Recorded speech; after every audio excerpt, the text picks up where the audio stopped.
Say to all a very, very beautiful, wonderful Rigveda mantra, Rigveda 10 by 22 by 1.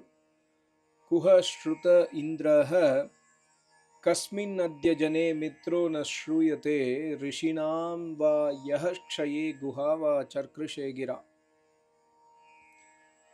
God is asking a beautiful question and also answering in the same mantra. God is asking that where is that Almighty God? From where you can know about that Almighty God? So these are two questions which are normally in our minds. Where is that Almighty God? Like I was reading Sankhya Darshana. Sankhya Darshana, many people have misinterpreted Kapil Muni's Sankhya Darshana to prove that he is an atheist.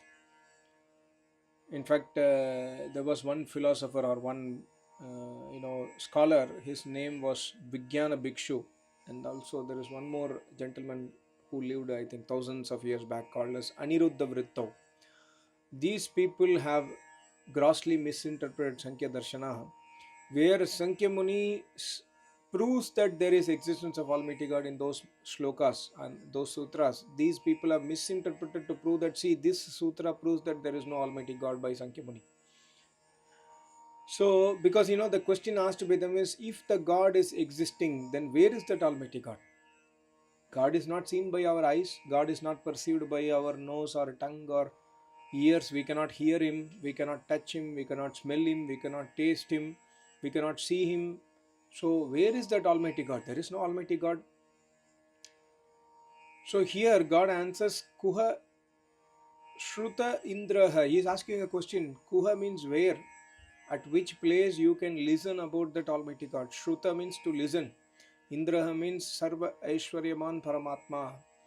That Almighty God who is Sarva Aishwaryavan, who possesses all the wealth of this universe, from where you can listen about him. Kuha Shruta Indraha Kasmin Jane Mitro na Shruyate. Kasmin Adya. Adya means today or now at this point of time.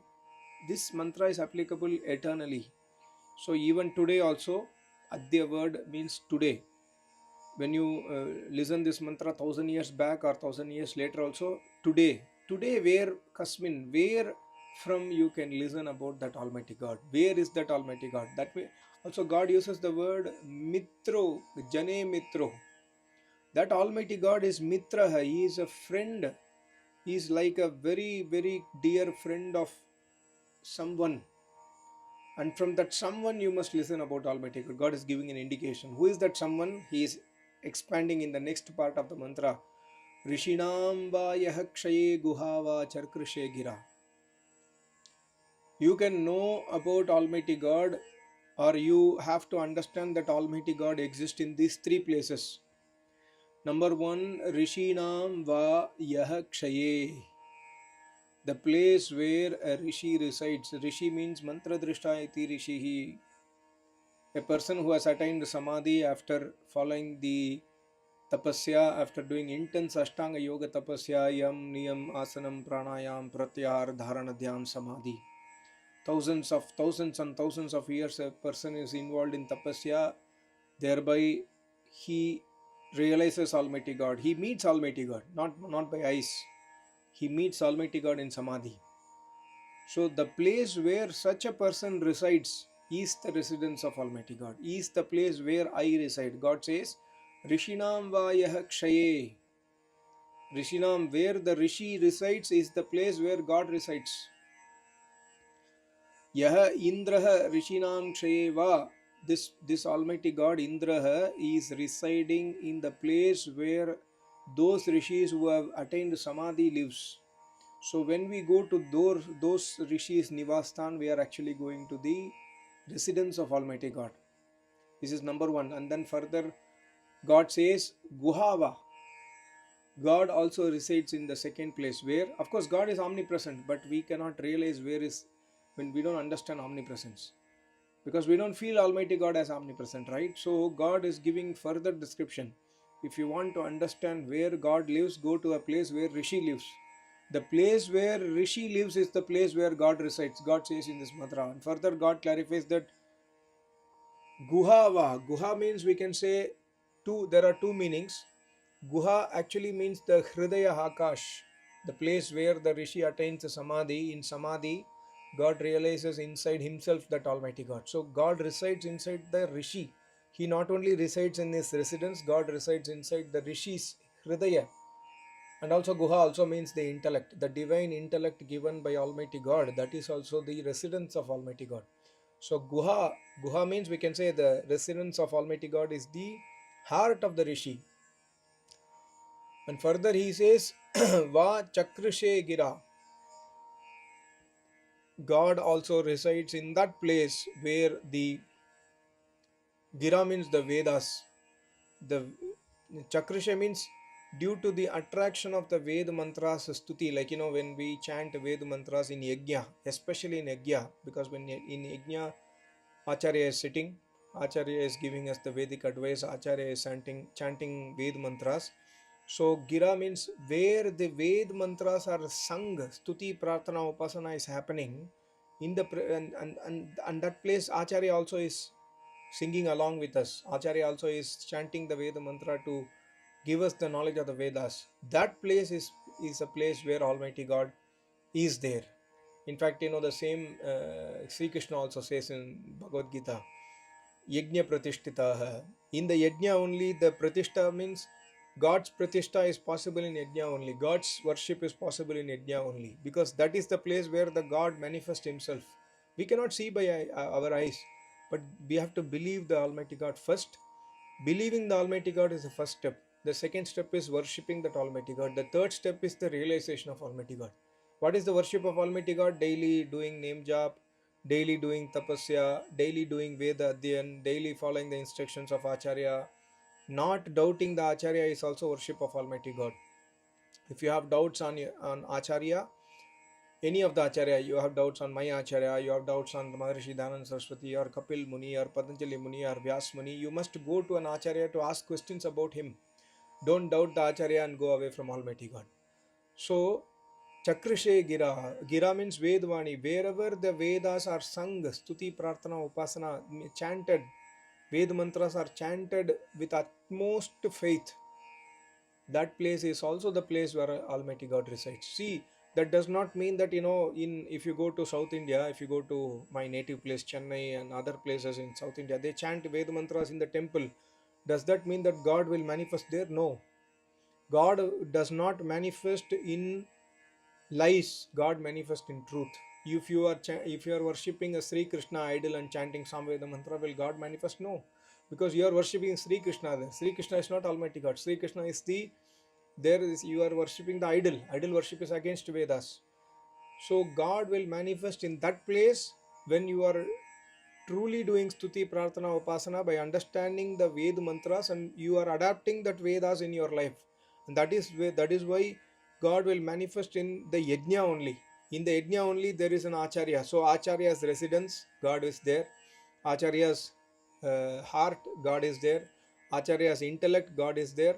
And Acharya's presence, and we are chanting Ved mantras, God will manifest.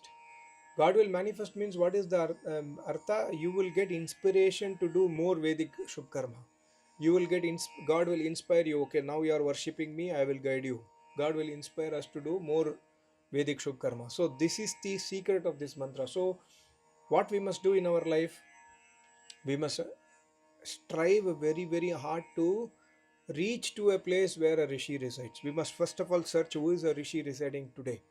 Is there any Rishi in the world? Yeah, definitely there are some Rishis. Maybe one or two is definitely there. So you must search a place where a Rishi is residing. Search for a place. And then you must try your best effort to go there. You might have your business, you might have your studies, you might have your your everyday activity, your work is there. You will not get probably some holidays, but you get holidays for going for Mauritius, Maldives, to go to Kulu, Manali, etc. But you will not get holiday for going to Acharya. So this is all in our mindset only. We must plan our holiday schedule to go to a Rishi, because that is the place where Almighty God resides. And then I have always mentioned you in my previous videos, don't go to a Rishi to doubt him. Go to a Rishi to make more Shraddha. Go to a Rishi to be submissive. Go to a Rishi to become more humble. Don't go to a Rishi to question him or that I feel that you are not right. I mean, like there are some Arya Samajas who try to always argue with me that I doubt your acharya is a rishi. If you have doubt, leave it now. Why you are coming and arguing? If you have doubt that my acharya is not a rishi, my acharya never came and told you that I am a rishi. I have told that my acharya is a yogi for me. If you do not believe that my acharya is a yogi, it's okay. Leave it now. Why you are doubting and getting more sins for yourself? So don't go to an acharya to just doubt him. Go to an acharya to learn and understand about Almighty God. Go to acharya's ashram to do tapasya. Go to acharya's ashram to do seva there. Go to acharya's ashram to understand Vedic dharma in depth. Don't go to acharya's ashram to just time pass. So first step is try to make a schedule, try to make a clear plan and go to acharya. If acharya is not meeting you, still okay, you are reaching the residence of Almighty God, because the mantra says kuhashruta mantra says rishinam va yahakshaye. God is living in the place where Rishi resides. So even if you do not meet an acharya, it's still okay, you are reaching the residence of Almighty God. But 99% you will have time to meet a Rishi. So then you understand from Rishi he will explain to you who is Almighty God. Maybe if you are lucky, he may give you diksha also. If you are not lucky also, it's okay, again you can try. So try to take time to go to Rishi, number one point. And number two, when Rishis they give some Vedic advice, try to come back home, analyze those points and see how do I implement this in life. Don't again doubt. These are the points my Rishi has told I have to implement in life. And number three is, see, Shravan, Manan, Nididhyasan. Number two is planning, Manana, Chintan, Manan, Chintan. Third one is Nididhyasan. Nididhyasan means implementing in life. And the fourth one will be Sakshatkara, means realizing. Fourth one may not happen in this life because we have done so many sins in our life. So leave the result to Almighty God. So Shravan, Manan, Nididhyasan we can do in this life. Sakshatkara, the realization of Almighty God might not happen this lifetime. It's still okay. Next life is still there. Next life, Almighty God says, when you follow Vedas in this life, next life also you will follow Vedas. Like, somebody was asking me some questions that if somebody is a very great Buddhiman in this Janma, he is following Vedas, etc., how he will be in the next Janma. Definitely he will be Buddhiman. Definitely he will be more Buddhiman also, for sure. But we should not judge the result and then do our activity. We should leave the result to Almighty God. Ishvara pranidhana nitva. Leave the results to Almighty God. Like, I am doing everyday tapasya in this janma. In the next janma, based on my own karmas, God will award me a suitable situation. Even if I should not worry about it and then do the tapasya today. Leave that to Almighty God. Leave that to Acharya. So this is the secret of this mantra, that we must strive very hard to reach to a place where Almighty God resides. This is the residence of Almighty God. So if you know a Rishi, please go to his place. If you do not know a Rishi, please search for a Rishi. Then also the Rishi, God says Rishi is residing, God is residing inside the Rishi's heart. And he uses the word Kasmin Mitra Adya Jane. That Almighty God is the friend of that Acharya, means he is like a big best friend of that Acharya. Saka, the true friend. Almighty God is the true friend of Acharya. So we can listen about that true friend from that Acharya. Acharya will always say about that Almighty God only. So you must be rest assured that you are getting the knowledge of that Almighty God who is the creator of this universe.